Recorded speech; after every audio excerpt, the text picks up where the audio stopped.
नहमदुहु व नुसल्ली अला रसूलिहिल करीम अम्मा बअद फ़अऊज़ु बिल्लाहि मिनश शैतानिर रजीम बिस्मिल्लाहिर रहमानिर रहीम।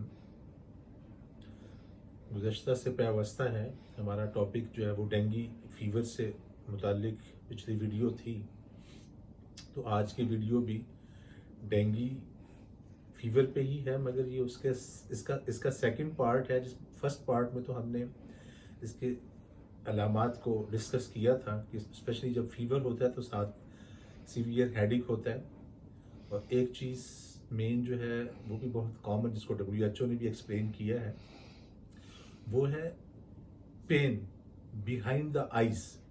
आंखों के पिछले हिस्से में बड़ी शदीद पेन होने लगती है ऐसे पेशेंट्स को, नोजिया और वॉमिटिंग, ऐसे ही बॉडी एक्स और पेन्स जो हैं, मसल पेन्स भी और साथ ही साथ जॉइंट पेन्स भी। ये तो थी नॉर्मल, मतलब जब इब्तदाई अलामात होती हैं डेंगू की। मगर कॉम्प्लिकेशंस के अंदर WHO जो है, वर्ल्ड हेल्थ ऑर्गेनाइजेशन, इसको थोड़ा सा एक्सप्लेन कर दूं तो वो ये इसके स्टैंडर्ड्स बता रहा है जो कॉम्प्लिकेशंस में स्पेशली आपको abdominal pain, severe abdominal pain होती है, क्रैम्प्स जिसे आप मरोड़ कहते हैं, पेट में ये कैफियत पैदा होती है।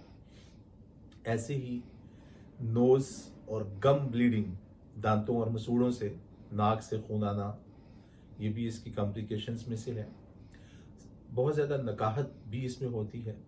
ऐसे ही स्टूल बड़े पखाने से या यूरन या वॉमिट, तीनों सूरतों में ब्लड आ सकता है, खून आता है। तो ये उसकी कॉम्प्लिकेशंस है। इसमें बाज़ दफ़ा फ्लू की कैफियत भी शुरू में होती है, वो आम इब्तिदा में भी होती है और कॉम्प्लिकेशंस में भी साथ चलती है बाज़ लोगों को। इसमें फिर चिल सर्दी भी लगती है इस फीवर के अंदर। हाई ग्रेड फीवर भी होता है, बाज़ कैफियत में थोड़ा लो भी फील होता है, मगर मोस्टली हाई ग्रेड की तरफ जाता है। तो इंसान इंतहाई अंदोनाक कैफियत उसकी हो जाती हैं, और बाज़ लोग प्रॉपर इलाज मुआवजा नहीं उनको मुयसर आता, दूर दराज इलाकों में रह रहे होते हैं, गांव में रह रहे होते हैं, तो वो डेथ रेट की तरफ भी चले जाते हैं। WHO वर्ल्ड हेल्थ ऑर्गेनाइजेशन के स्टैंडर्ड्स के मुताबिक, अकॉर्डिंग टू WHO 6 नंबर पे जा रही है ये दुनिया में जो कम्युनिकेबल डिजीज़ हैं, जिसे आप वबाई इमराज कह लें उर्दू में, 6ठा नंबर आता है इसका। तो अब जब ये कॉम्प्लिकेशंस होती हैं तो उसमें 4 बड़ी अहम चीज़ें जो बड़े रिसर्च आर्टिकल्स में छपी, जो बहुत स्टैंडर्ड की, मतलब कह लीजिए क्लिनिकल एवेल्यूशंस भी उसकी मौजूद हैं। इसमें मेन चीज़ जो है वो पपाया जूस, जिसे आप पपीता कहते हैं, उसके पत्तों का जूस जो है उसका बड़ा अच्छा रिजल्ट है। वो बड़े ही अच्छे अंदाज से आपके प्लेटलेट्स, चूँकि इसमें बहुत ज़्यादा सेग्रीगेट बहुत नीचे चले जाते हैं, तो वो उसको बड़ी जल्दी क्विक रिलीफ देने लगता है। अगर उसके आप 2-3 चमचे भी उसका फ्रेश जूस पत्तों का निकाल के सुबह दोपहर शाम देना शुरू करते हैं। ऐसे ही ग्लो ग्लो जूस कहते हैं दूसरी चीज़, ये कॉमन है हमारे यहाँ, बेल की तरह लगती है, मोटी सी डंडी इसकी होती है, उसके साथ बड़े बड़े पान के पत्तों से ज़रा बड़े पत्ते, कड़वी बहुत ज़्यादा होती है, मगर इसका सतह ग्लो भी अक्सर आपको पंसारियों से या हर्बल शॉप से मिल जाता है। तो पाकिस्तान में आवाम जानती है इसको कि ग्लो क्या चीज़ है। तो ग्लो का जूस भी जो है वो भी फीवर उतारने में वो बहुत अच्छा एंटीऑक्सीडेंट भी है, और ख़ास तौर पर इम्यून बूस्टर भी है, बड़ा अच्छा काम करता है वो भी। ऐसे ही गवा, जिसे आप अमरूद कहते हैं, गवा का जूस जो है उसके भी बड़े अच्छे रिजल्ट्स हैं, क्लिनिकली ये प्रूफ है। उसके पीने से भी बहुत फ़ायदा होता है डेंगू में, बहुत अच्छा इम्प्रूव कर देता है सेहत को। ऐसे ही चौथी अहम चीज़ जो है फिनोग्रीक सीड्स, मेथी दाना जो है, उसको गर्म खोलता हुआ 1 कप पानी लें, उसके अंदर आप मेथी दाना जो है वो डाल दें, 1 चमचा, जो 5 ग्राम के करीब है, और उसको ढाँप के रख दें। कुछ घंटों बाद पानी ठंडा हो जाएगा, तो या रात को रख दें लेट नाइट, और सुबह उठ के आप नॉर्मली उसको पिए। तो मेथी दाना का सोप वाटर जो है गोया हुआ इस तरह से गर्म पानी में डाला हुआ, इससे भी बड़ी जल्दी गुड, मतलब कह लीजिए एक बहुत बड़ा अजीम ख़जाना है, जिसके बारे में एक हदीस आका ने तिब्बे नबवी में हदीस मौजूद है। इमाम ज़हबी और इमाम इब्न क़य्यिम जौज़ी रहमतुल्लाह अलैह ने लिखा कि अगर लोगों को मेथी की अफादियत का पता चल जाए तो इसका रेट, इसकी कीमत सोने से भी ज़्यादा कर दें। तो मेथी के अंदर ओवरऑल अल्लाह ने ऐसी सलाहियत रखी है कि एंटीऑक्सीडेंट भी है, इम्यूनो मॉड्यूलेटर भी है, और साथ ही साथ इसमें अल्लाह ने काफ़ी सारे एसेंशियल्स भी रखे हैं। फाइबर भी मौजूद है, आपकी प्लेटलेट्स को भी बढ़ाने में सपोर्ट करती है, आपकी HB हीमोग्लोबिन जो है उसको भी इंक्रीज कर देती है, और फटीग को भी यूज़ जो है वो उसको भी कवर करना शुरू कर देती है। तो ऐसे ही जिन लोगों को साथ सोर थ्रोट के इशू आ रहे होते हैं, नोज ब्लीडिंग के इशू आ रहे होते हैं, तो मैं उनके लिए अक्सर सौंफ, मुलट्ठी और हल्दी, अच्छी वाली हल्दी, और इसके साथ जो है नीम के पत्तों का पाउडर, वो हाफ वज़न, इन तीनों चीज़ों का बराबर वज़न रखें। नीम के पत्ते फॉर एग्जांपल ये 100 ग्राम की चीज़ें हैं, सौंफ, मुलट्ठी और हल्दी, तो 50 ग्राम नीम के पत्ते डाल दें।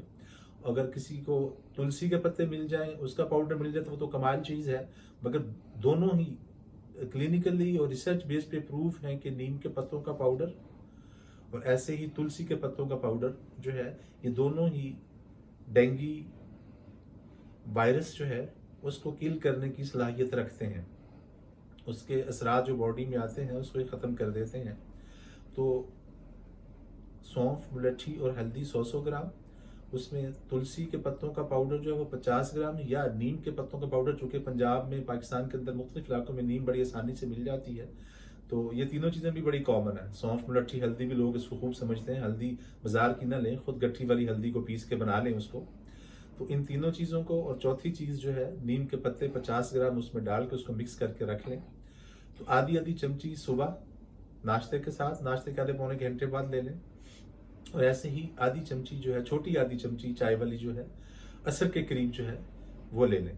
तो इससे आपका सोर थ्रोट, नोज ब्लीडिंग, ऐसे ही GIT, आपके मतलब निज़ाम के जो मामलात हैं, कॉम्प्लिकेशन जो हैं, वो आप उससे बच जाएंगे, गड़बड़ ज़्यादा नहीं होगी, तो इंशाल्लाह महफूज रहेंगे। अगर आपके पास करीब मतलब अच्छी क्वालिटी के हॉस्पिटल्स मौजूद नहीं हैं, आप एडमिट नहीं हो सके, या आपको लाया नहीं जा सका, या वसाइल और सोर्सेज ऐसे नहीं थे, तो ये बहुत ही इफेक्टिव रेमेडी है। मैं अपने कई पेशेंट्स को यूज़ करवा चुका हूँ अल्हम्दुलिल्लाह। इवन ये कि पेनाडोल वगैरह, उससे मैं मना नहीं करता, पेनाडोल अगर कोई लेता है फीवर को उतारने के लिए तो ठीक है, मगर ये खुद फीवर को उतारने के लिए कमाल चीज़ है।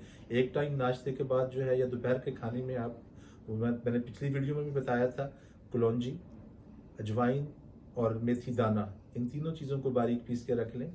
बस जस्ट 1/3 स्पून, बल्कि 1/4 स्पून भी खा लें, वो बड़ा बेहतरीन कमाल काम करती है। आपका निज़ाम भी ठीक रखती है, और साथ ही साथ जो है वो आपको फीवर से भी महफूज रखती है, और बॉडी पेन, फटीग, वीकनेस, काहली, सुस्ती, उससे भी निकाल देती है आपको। तो दुआ है अल्लाह में हक बातों को समझने की, और इस किस्म की बीमारियों से महफूज रहने के लिए कुदरती अवामिल जो है, नेचर के जितना आप करीब रहेंगे, आखिरी चीज़ों में आखिरी बातें अर्ज कर दूँ, जिस बंदे का इम्यून सिस्टम जितना अच्छा होगा उतना ही ज़्यादा वो डेंगू और बाकी बीमारियों से महफूज रह सकेगा। तो इम्यूनिटी को, क़ुव्वत मुदाफ़ियत को महफूज रखने के लिए लहसुन अपने खाने में, खालिस लहसुन को बढ़ाइए, चटनी में पुदीना, धनिया, अनारदाना और लहसुन की चटनी बना लें, उसका इस्तेमाल रखें बाकायदगी से। ऐसे ही शहद को अपने खाने में लाएँ, शहद बेहतरीन क़ुव्वत मुदाफ़ियत को बढ़ाने के लिए बेहतरीन मुमदिद मुआविन साबित होता है। ऐसे ही ग्रीन लीफी वेजिटेबल्स, जिसमें पालक का नाम आ जाता है, आपके पास ऐसे चुकंदर है, इसके बाद आपके पास अदरक है, तो इन चीज़ों का इस्तेमाल बढ़ाएं खाने पीने में। और फ्रेश जूसेस, जिसमें सेब का जूस है, स्पेशली लीमू थोड़ा सा उसमें डाल के, चंद कतरे, 1/2 टीस्पून लीमू डाल दें, 2 सेब का जूस दोपहर में लेना शुरू कर दें, तो बड़ी जल्दी आप इस बीमारी से फाका और निकलने लगेंगे और महफूज रहेंगे।